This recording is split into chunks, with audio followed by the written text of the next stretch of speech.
जब तक आप इंडिया के साथ रिलेशन अच्छे नहीं करेंगे, आपके मुल्क की इकनॉमी कभी ठीक नहीं होगी। आपका मुल्क भी श्रीलंका है, आपका मुल्क भी मालदीव है, उनकी इकनॉमी तो मैं फिर भी कहता हूँ पाकिस्तान से ऊपर है। अफगानिस्तान की जो करेंसी है वो पाकिस्तान से ऊपर है। फॉरेक्स जो एक्सचेंज है, जो रिजर्व्स है उनके फॉरेन एक्सचेंज के, अब ये देखें कि वो कहाँ पे चले गए हैं। इंडिया के मुकाबले 2% में नहीं, दोबारा कैलकुलेशन कर रहे हो सर, 2% बड़ा अंदाज है। वो आटे में वो क्या कहते हैं, आटे में नमक तो बड़ी दूर की बात है, ये मिसाल भी हम नहीं दे सकते जनाब। अलग कितने 10 अरब। देखें, हमारी हालत ये है कि कमरे में सांप फिर रहा है और हम सेहन में क्यारियां लगा रहे हैं।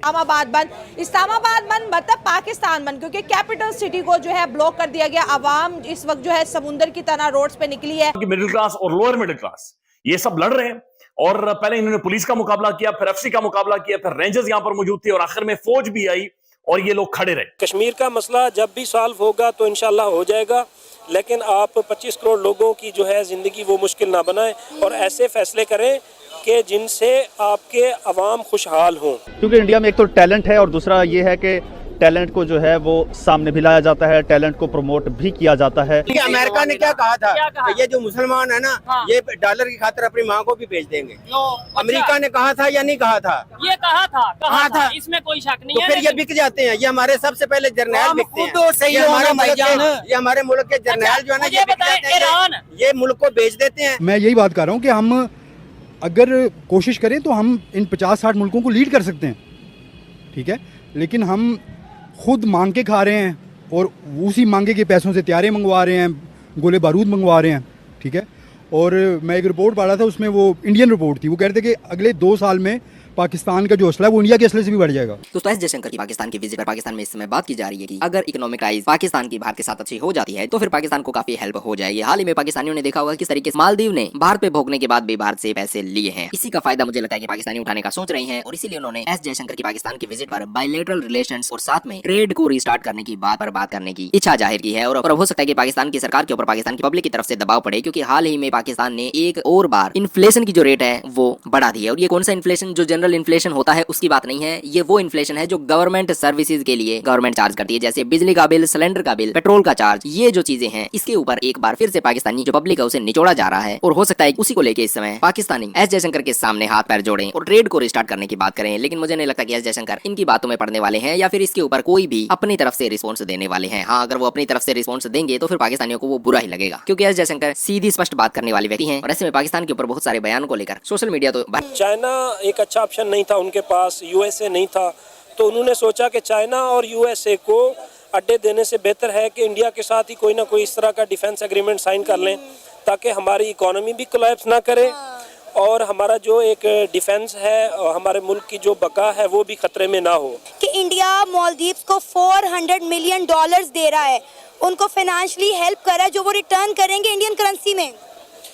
देखें, ज़रूरत ईजाद की माँ है। ये चीज़ होती है कि पहले आंखें दिखाते हैं। बांग्लादेश भी अभी ऐसे कर रहा है, 1 साल गुजरेगा, बांग्लादेश भी इंडिया से माफ़ी मांगेगा, दोबारा से वो उसने इंडिया से ही रुजू करना है। यही सूरत हाल श्रीलंका की थी। श्रीलंका ने जब IMF के साथ डिफरेंट डील्स की, चाइना के साथ की, लेकिन वो कर्जे में डूबता चला गया। उसके बाद उन्होंने इंडिया से बात की तो इंडिया ने उनको कर्जा भी दिया। यही सूरत हाल मालदीव की है।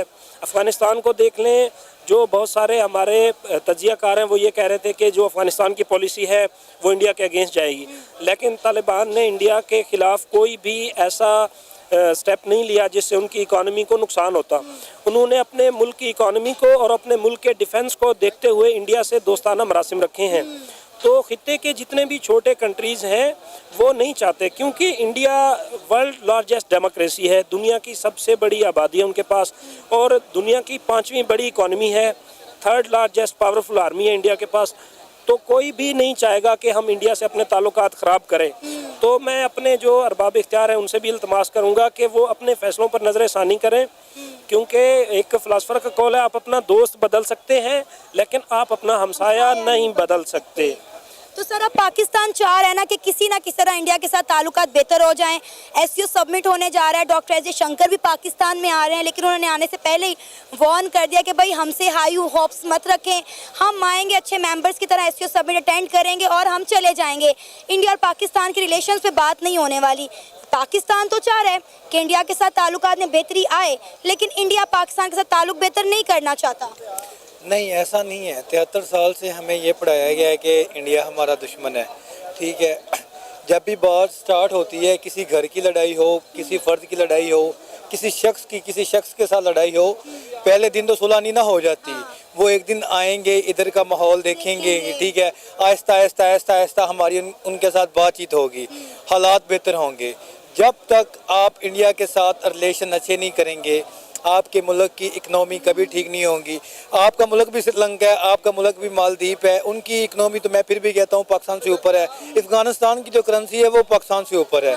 तो यही कहूँगा कि अगर ये जो बाकी के कंट्रीज़ हैं, ये अगर इंडिया के साथ रिलेशन बना के अपने आप को स्ट्रॉन्ग करने की कोशिश कर रहे हैं, तो फिर हमें भी यही करना चाहिए। सर, पिछले दिनों उनके जो कहते हैं रक्षा मंत्री, मेरा ख्याल है डिफेंस मिनिस्टर को बोलते हैं, उन्होंने बोला कि अगर पाकिस्तान ने हमारे साथ बना कर रखी होती तो इन चंद डॉलर्स के लिए ना इन्हें IMF के पास जाना पड़ता, ना यूरोप के तरले मिन्नतें करने पड़ते, और ना इन्हें USA के आगे गिड़गिड़ाना पड़ता।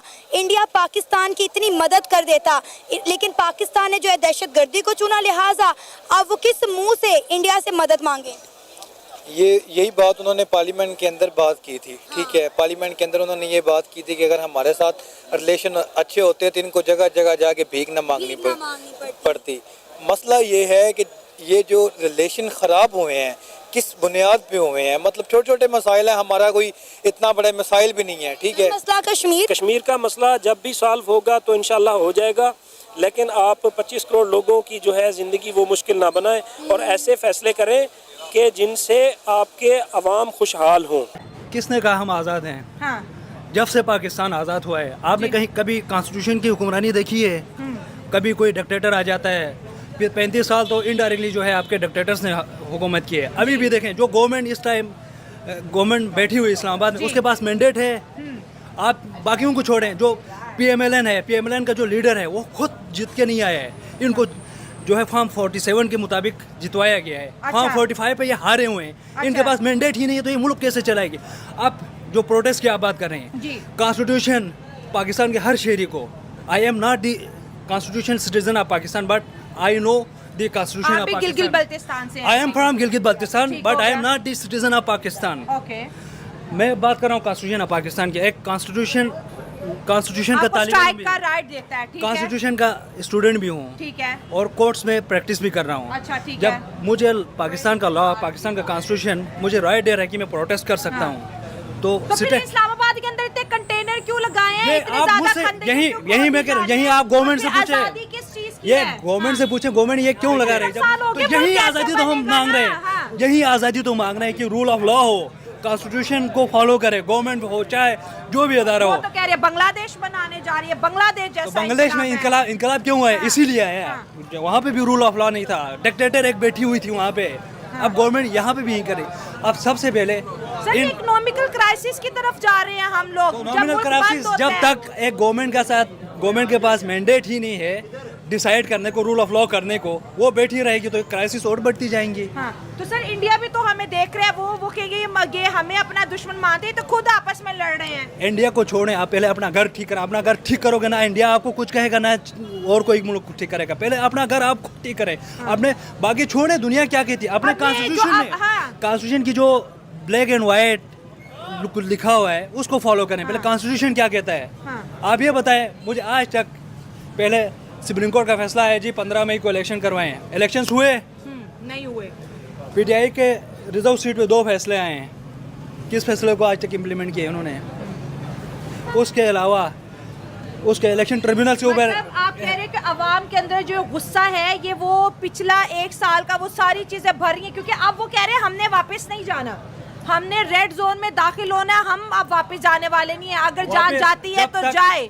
मेरे दिल में क्या है आप कैसे जज कर सकती हैं? वहाँ पे आते हैं वो कुछ कॉन्स्टिट्यूशन में, रूल ऑफ लॉ में जो भी आपको राइट्स ग्रांटेड हैं विथ लिमिटेशन उसके साथ लगी हुई है। अगर वो वहाँ के फिर बियॉन्ड ही मतलब जो राइट्स हैं वहाँ से बाहर जाना चाहते हैं, देन स्टेट को अपनी रेट कायम करनी पड़ती है। अब वहाँ बंदे पहुँचे नहीं, ऑलरेडी पहले ही स्टेट उनको प्रोवोक कर रही है, उनको इश्तियाल दिला रही है, शेलिंग करेगी, खंदकें खोद देगी, तो अवाम तो जिद पे आएगी। तो फिर गवर्नमेंट के पास आकर हल क्या है इसका? गवर्नमेंट बताए इसका हल क्या है? मैसेज ये भी है कि गवर्नमेंट को अपना एग्रेशन कम करना आप मुझे ये चाहिए, बताएं, हाँ।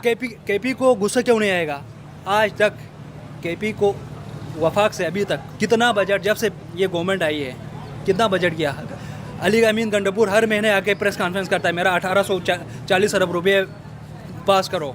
1 रुपया पास किए उन्होंने, वो उसका सूबा क्राइसिस में वहाँ पे, तो अल्टीमेटली उसके पास इसके अलावा कौन सा हल है उसको सर, प्रोटेस्ट करने के बलोचिस्तान क्राइसिस में है, केपी के क्राइसिस में है, सिंध क्राइसिस में है, गिलगित बल्तिस्तान बेचारा वैसे ही ना 3 में ना 13 में उसको कोई एक्सेप्ट ही नहीं कर रहा, ठीक हो गया। रही सही पंजाब खुशहाल है सबसे ज्यादा। फिर अब कोई बंदा यहाँ पर अगर बात कहता है कि मैंने जिहाद करना जाके, अबे पिछले दिनों एक सिंध में एक इंस्पेक्टर थे, अच्छा। उन्होंने अपना ना छुट्टी ली, उन्होंने कहा मैं जिहाद करने जा रहा हूँ, उन्हें सस्पेंड कर दिया गया। ठीक है, वो इस वजह से कि इस वक्त जिहाद की डेफिनेशन टेररिज्म उन्होंने बना दी है। नहीं, वैसे पाकिस्तान के अंदर भी अगर आप कहें ना मैंने जिहाद करने जाना है, आपको एजेंसियां उठा के ले जाएंगी। नहीं, इस टाइम देखे ना, एक साइड पे हम कहते हैं कि मुस्लिम उम्मा पे जिहाद फर्ज है, दूसरी साइड पे हम ये चीज देखते हैं कि पाकिस्तान के अंदर ही जिहाद के नाम पे जिसको चाहे उड़ा दो, ये चीजें होती हैं। तो इस वजह से पूरी दुनिया तो फिर यही देखेगी ना कि वो अमेरिका वो वाली डेफिनेशन जिहाद की है जो अमेरिका ने बना दी है। हम आपस में क्यों लड़ रहे हैं?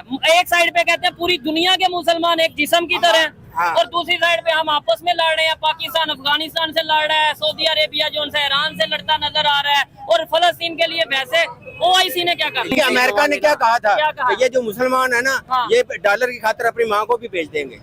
अमेरिका ने कहा था या नहीं कहा था? ये कहा था, इसमें कोई शक नहीं तो है। फिर ये बिक जाते हैं, ये हमारे सबसे पहले जर्नैल बिकते हैं। ये हमारे मुल्क के जर्नैल जो है ना, ये बिक जाते हैं, ईरान ये मुल्क को बेच देते हैं। ईरान जो अवाम है ना उसको कीड़े मकोड़े और भेड़ बकरियां। ठीक है, ईरान क्यों जा रहा है हेल्प के लिए? इंडिया के पास क्यों जा रहा है ये बताएं। वैसे तो हम कहते हैं इंडिया मुसलमानों के खिलाफ है, ईरान कह रहा है कि भाई फलस्तीन और इसराइल की जो जंग चल रही है, इंडिया से रिक्वेस्ट कर, खबरें आ रही हैं कि इंडिया से रिक्वेस्ट कर रहा है इंडियन प्राइम मिनिस्टर से कि भाई कोई मामला हल किए जाए। वो तो इंडिया जा रहा है हेल्प के लिए, क्या वजह? पाकिस्तान भी एटॉमिक पावर है, उधर क्यों नहीं आता?